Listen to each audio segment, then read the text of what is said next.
Today we're going to be talking about the semi-flat back 3-4-3.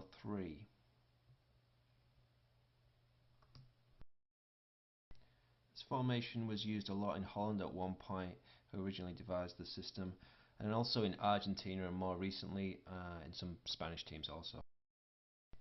It's commonly recognized that when playing a 3-4-3 you really need good, intelligent, athletic players, and the need for individual high levels of skill are necessary to play this type of system. 3-4-3 system really forces the opponent to consider changing their own system due to the constant pressure that's applied in the final or attacking third of the field. Using the front three players and also the attacking midfielder, we have the ability to constantly put pressure on all corners of the field. This really allows the front three to dictate play and dictate the pressure on the top half of the field. The whole system is based on constant defensive pressure in the attacking third from the front three players. With regards to positioning of the forwards, we play with the centre forward here, number 9, right wing forward who can be slightly pinched in or a little bit wider and higher, and also left forward to complement the other side. The midfield arrangement can be seen generally in two different shapes. In the diagram right now we can see the diamond shape with the attacking and holding midfield and two wide midfielders or flank. And here we see the other arrangement, which is just a simple flat 4 all across the middle with two central midfielders who both attack and both defend. We're playing with a flat 3 at the back who generally slide to the side of the field that the ball's on, and then also a goalkeeper who essentially acts as a sweeper, keeper, certainly in this system with only the 3 at the back. Again, this entire system is predicated on the principle of constant defensive pressure and a compactness in the team when it's defended, and certainly no more than probably a maximum of 35 yards from the centre back all the way through to the centre forward during the defensive phase. If at any point we fail to have good defensive pressure on the ball, we risk this system almost entirely collapsing with a lot of space and a lot of gap. Since defensive pressure is so important in this system of play, let's start to look at how we break down our defensive phase. Let's say the other team is trying to stage an attack through their right back here, number 2, with the ball. The first principle of defense and the thing we need to do straight away is put immediate pressure on the ball. So the closest defender, or in this case the left flank forward, number 11, applies immediate pressure on. As we're applying pressure on the ball and denying any type of forward passing, the other 3 defensive lines of the team are actually starting to form as this pressure has been applied. Underneath the pressuring player, we have the centre forward, number 9, drops into a cover position here, just be slightly deeper of number 11's position, and then number 10 slides in, the right wing slides in to provide some balance also in defense. We now have a solid pressure, cover, balance line at the top attacking third of the midfield arrangement provide a similar pressure, cover, balance, defensive diagonal in the midfield. Defensive diagonal in the midfield tends to be more exaggerated as a result of this right flank player needs to drop into almost essentially the right back position, as we'll see, as a result of the central 3 players having to slide to ball side. The back line all shifts towards ball side. The left back pushes all the way over, the centre back slides across as well, and also the right back slides into more of a central position with the flank midfield player dropping in essentially to play right back. This creates a very slight diagonal at the back, not as exaggerated as the midfield alignment. There we have our 3 pressure, cover, balance diagonals, defensive diagonals that help us create that perfect defensive shape in the 3-4.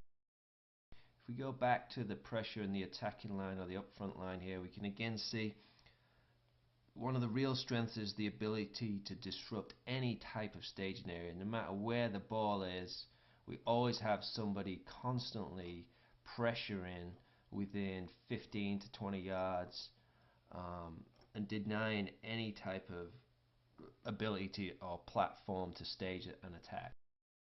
Typically, most defenses try to stage attacks against a front two in, say, a 4-4-2, and this system really just pressurizes and denies any time for the back line to spread in that nice arc shape and build out from the back. We're essentially eliminating any areas of comfort for the defenders on the ball.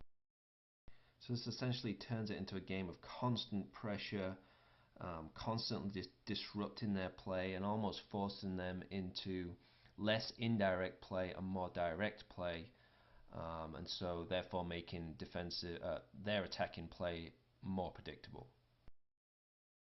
In the attacking phase, it's pretty easy to see why this is such an attractive formation. We have 6 players in natural attacking positions during the attacking phase. Generally, if we're not playing a diamond shape in the middle, one of the central midfielders steps forwards in the attack, one slides back and holds. The 2 flank players have freedom to run and get high and forward as well.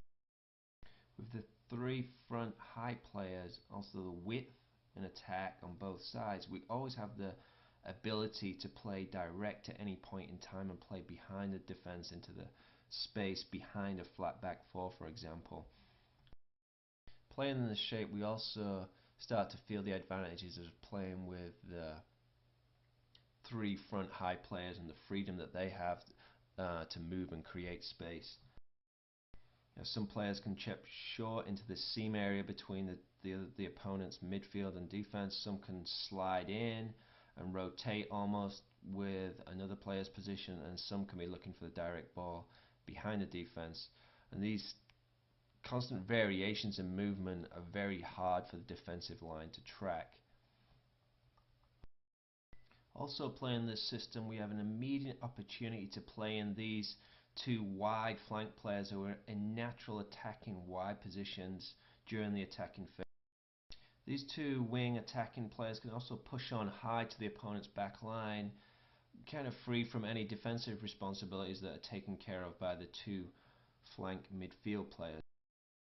This system allows us also a natural attacking partnership out wide, with the left back still remaining in position, so there's no really defensive any responsibilities of these 2 players going forward here.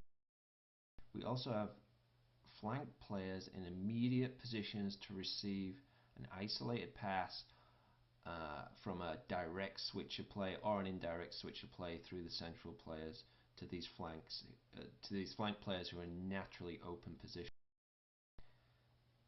This attacking switch of play we should be looking for if play becomes compacted on the left hand side of the field here. We should be aware that we have a potential opportunity to isolate a left back with our right midfield player stepping up here. So in summary, that's the basics of the 3-4-3 formation. The pros again are denying any staging area for the defensive line of our opponents, in particular through these 3 front players who constantly apply pressure. The centre forward applies pressure to the centre backs, and the right back is applied pressure by the left wing, and vice versa on the other side. We try to play with a short, compact team when we're defending, no more than 35 yards from the centre back all the way through to the centre forward. The system allows us plenty of flexibility and rotation up front, and also allows us to play direct either from the middle of the field or directly from the back with the 3 front runners. We have immediate direct attack at the front with potential for through ball. We have natural width and partnership on the wings with a lack of defensive responsibilities for these wide players, the front forward and also the right midfield player. And we also know that this system of play really does disrupt an indirect possession oriented team that likes to keep the ball and be patient on their attacks. With this type of constant pressure all over the field, they don't have that opportunity anymore, and we tend to force our will and our dictation of the game as a result of the constant pressure we apply in a defensive phase. And ultimately, we're really asking questions of the other team. Are they able to compete and play in this system, or do they need to change in order to compete and play with us, which is ideally what we want?